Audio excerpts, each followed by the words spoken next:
What do you get when a professional sports league tries to silence one of its most outspoken players and ends up amplifying her voice instead? You get the WNBA versus Sophie Cunningham. And it's safe to say the league just made the worst PR move of the season. It started with a TikTok. Just a quick, candid video of Sophie Cunningham poking fun at the referees. Nothing violent, nothing personal. Just a moment of frustration after a game full of questionable calls. Calls that fans themselves have been ranting about for weeks. Cunningham, never one to sugarcoat things, called out the officiating as useless. Well, that single word ended up costing her $500. The league slapped her with a fine almost instantly, clearly hoping to shut the... If you're here for the real story and not the filtered version, subscribe. And if you're sticking around for the next meltdown, you better definitely subscribe. Conversation down.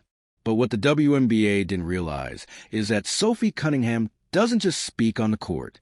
She speaks off it, too. And she has a podcast. So she did what any outspoken modern athlete would do. She addressed the fine on her show.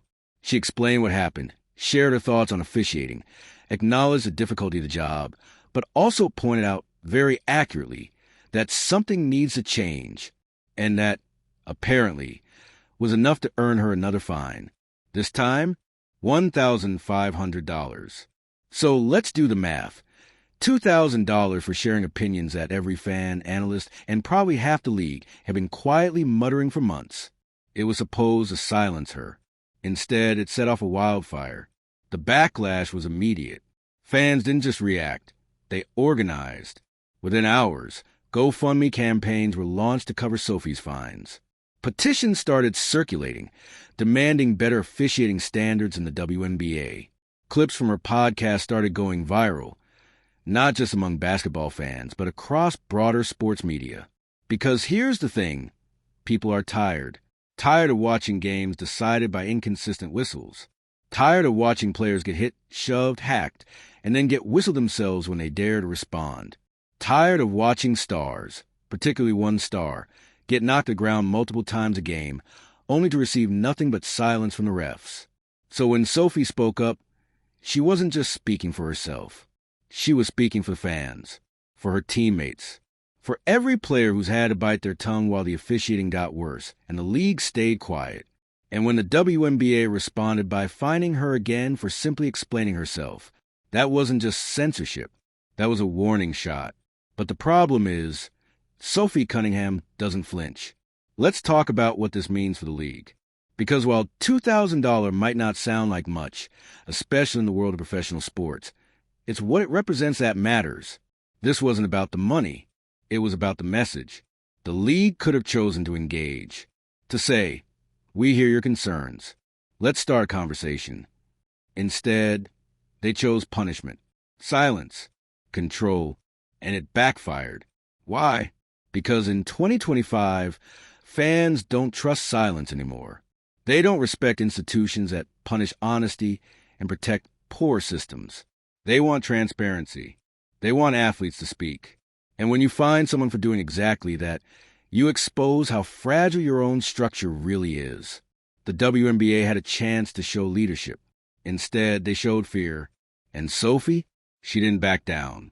If anything, her podcast audience doubled overnight. People tuned in not just to hear her breakdowns of games, but to hear what else she wasn't allowed to say. That kind of authenticity, and censored, unfiltered, real, has become rare in professional sports, which makes Sophie's voice all the more powerful. She's now seen not just as a sharpshooter on the court, but as a truth-teller off it, a player willing to risk money and reputation to say what needs to be said. And that, ironically, has made her more popular, not less, because fans love a rebel with receipts. Now, let's look at the bigger picture.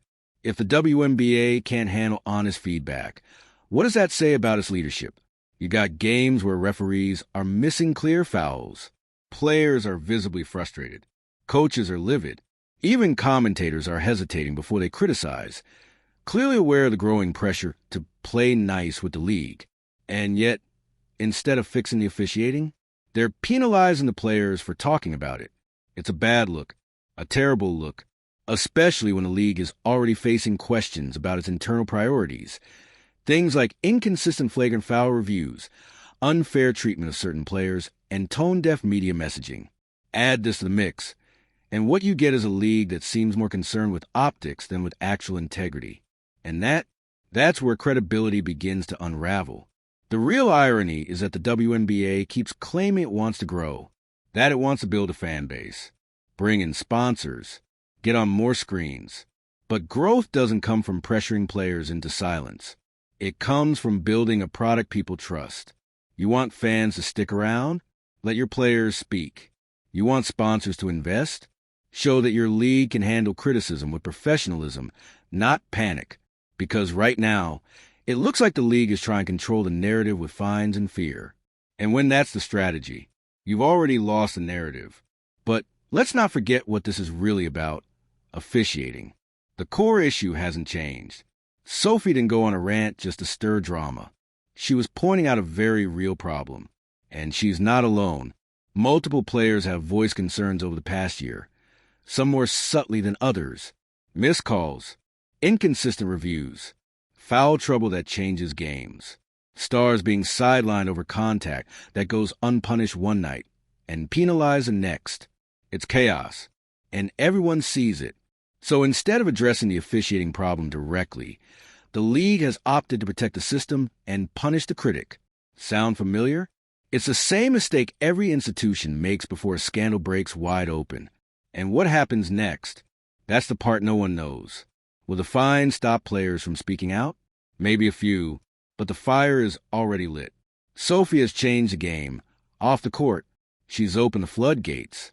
And you better believe other players are watching closely.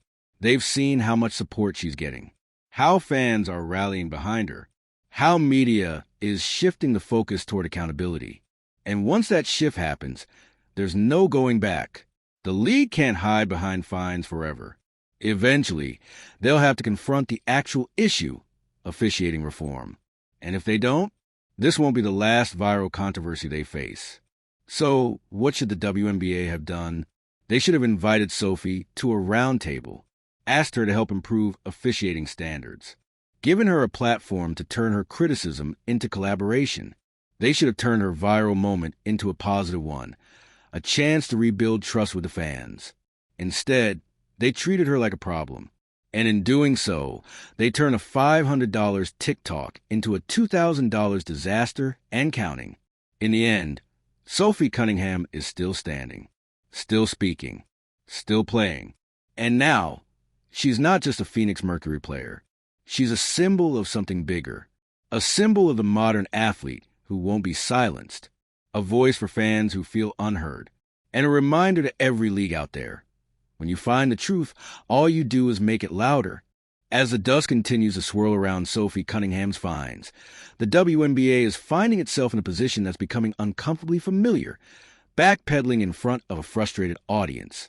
What should have been a quiet slap on the wrist for a TikTok video has now grown into something much bigger: a league-wide conversation about free speech, accountability, and whether the WNBA truly respects the voices of its players.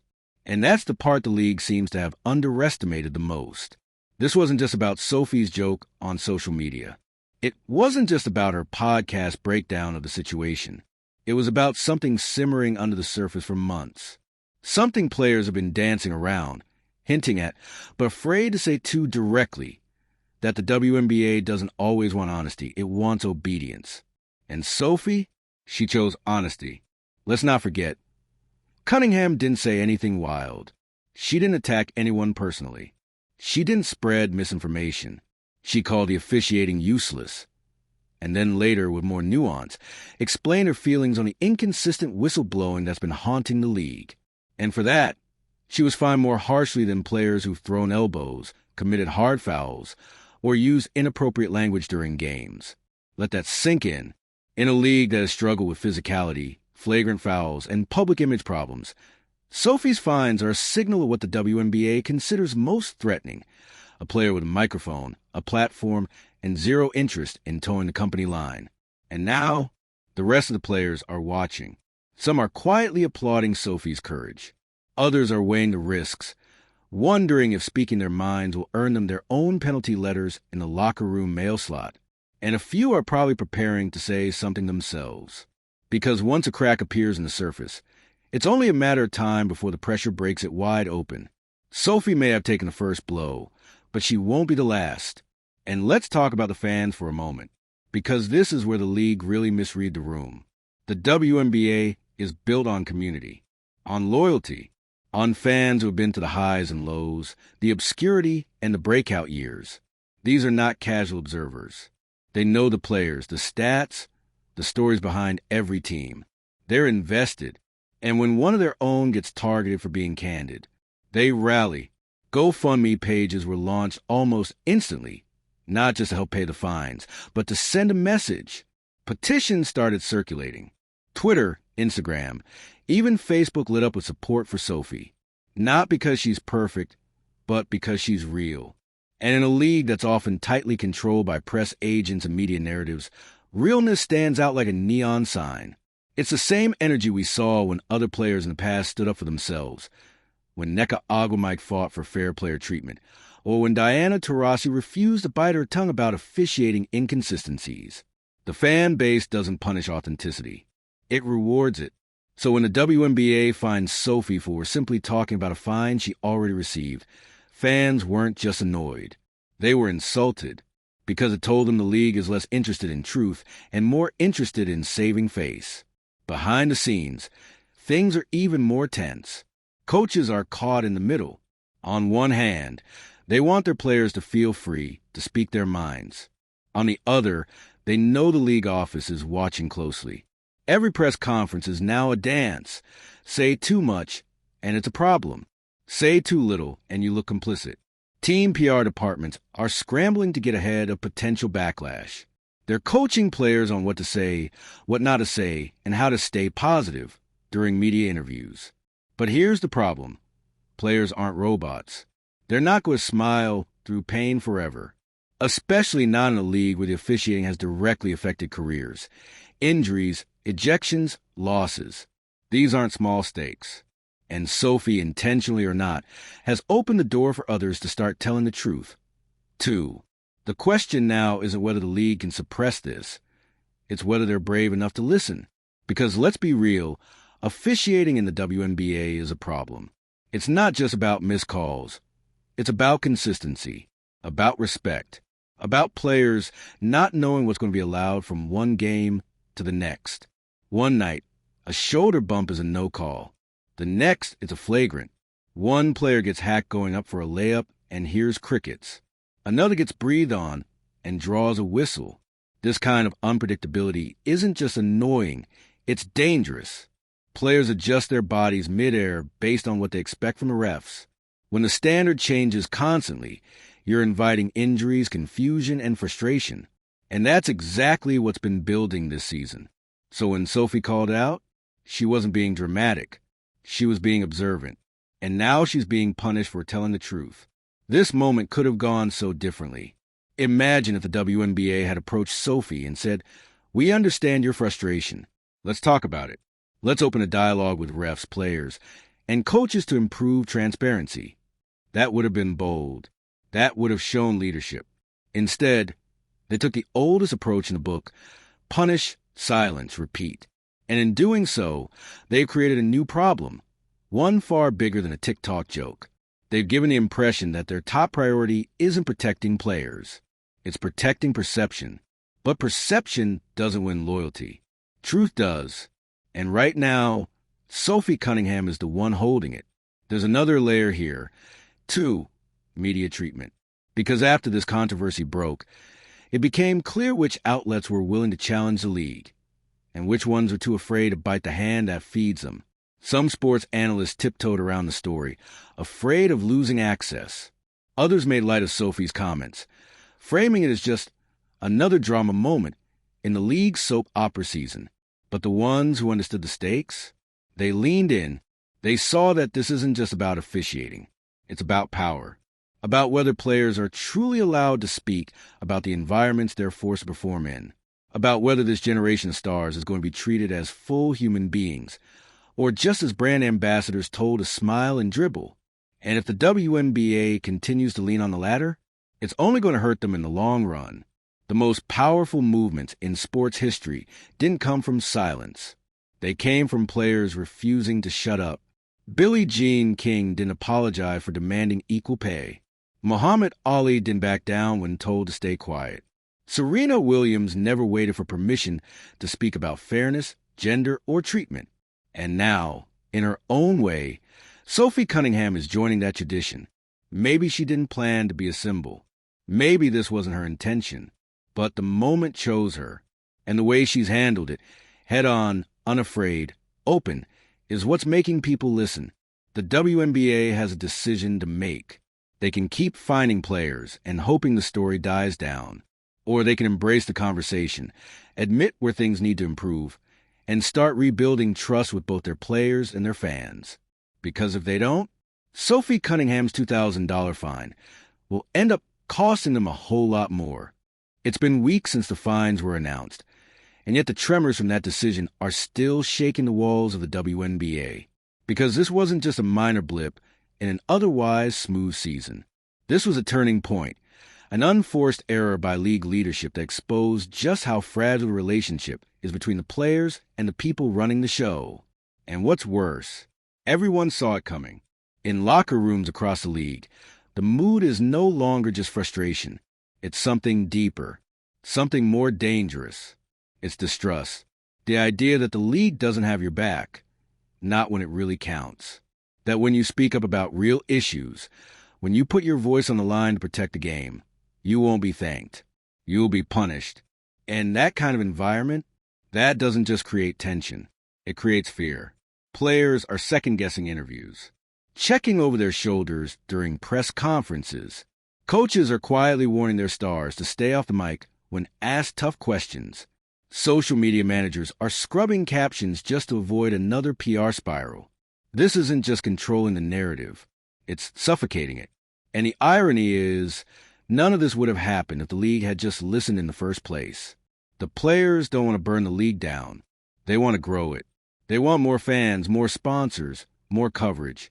They want more women playing basketball on a global stage. But they want to do it without pretending that everything's perfect. They want a league that listens when they say something is broken. A league that protects its athletes, not just its brand. And when Sophie Cunningham was fined for speaking up, it didn't just silence her. It sent a message to everyone. Keep your head down or pay the price. But that strategy, it's already backfiring. Because silence doesn't inspire loyalty. Truth does. And Sophie wasn't just telling the truth. She was amplifying what everyone already knew.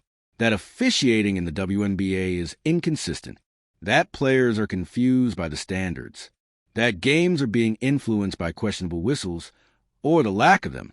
And more importantly, that the leadership is more worried about optics than outcomes. Here's the part that no one in the league office wants to admit. They needed Sophie's voice.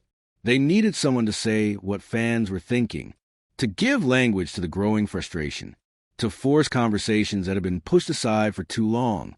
Because when leaders ignore criticism, they create distance. And right now, the WNBA is drifting away from the fans, away from the players, away from the values they claim to represent. What happened to Sophie wasn't just about money. It was about culture, about how institutions handle dissent, and whether they see honesty as a threat or an opportunity. But let's talk about Sophie for a second, because while the league is scrambling, she's rising. Every time she posts, her audience grows. Every episode of her podcast pulls in more views. And not because she's being outrageous, but because she's being authentic. She's saying what others won't. She's laughing when she could be bitter. She's standing firm when she could have gone quiet. That's the kind of voice people rally behind. That's leadership, whether the league recognizes it or not. And Sophie's not just doing it for herself. She's doing it for every rookie afraid to speak up. Every bench player who sees injustice but fears a fine. Every young girl watching the league and wondering if she'll be allowed to have an opinion if she makes it to the pros. Sophie's message is clear. You can be a team player and still tell the truth. You can love the game and still demand better from the people running it. And if that makes you a target, so be it. But there's another layer here, One that's quietly starting to unravel behind closed doors. Sponsors are watching. Networks are watching. And they're not just paying attention to ratings, they're watching how the league handles its stars. When a league penalizes one of its most vocal, visible players for expressing frustration about fair play, that doesn't scream player empowerment. It screams damage control. And that kind of message doesn't inspire confidence in the brand. Because if the WNBA can't handle a little internal criticism without throwing fines around, what happens when a real crisis hits? What happens when a player faces something bigger, like a health issue, a safety threat, or a labor dispute? Will the league stand by her or silence her? That's the question on everyone's mind. And if the WNBA doesn't answer it soon, players might start answering it for themselves. Meanwhile, in the background, other stories are building. More missed calls. More games where players leave the court with bruises and no whistles. More quiet conversations between teammates asking the same question. Should we speak up? Some already are, carefully, cautiously, without triggering the same response Sophie did. Others are waiting to see how this all plays out. But one thing's for sure, the culture has shifted. This isn't the same league it was 6 months ago. The players have seen too much. And they're not going back to being quiet. The ball is now firmly in the WNBA's court. They can continue doubling down, fines, silence, control, or they can change the playbook. They can bring in players like Sophie for roundtable discussions, create space for honest dialogue, review their disciplinary procedures, acknowledge that, yes, officiating needs to improve, that transparency matters, that criticism is a part of growth, not a threat to it. They can become a league that listens and evolves, or one that loses the trust of its most loyal supporters. Because if there's one thing the Sophie situation has proven, it's this: fans don't just watch the game, they watch for the players. And when those players are silenced, punished, or pushed out for being real, fans take notice. And they remember, Sophie Cunningham is not the villain in this story. She's the wake-up call, the mirror, the signal flare shooting into the sky. And the longer the league ignores what she's saying, the more damage it does to its own credibility. Because no amount of press releases or highlight reels can distract from the truth. This league is at a crossroads. And the next move they make could either restore trust or unravel everything they worked so hard to build. For now, Sophie keeps speaking, and the fans keep listening. And the question on everyone's lips is no longer, was the fine fair? It's, why was she fined at all? And that question, that one's not going away.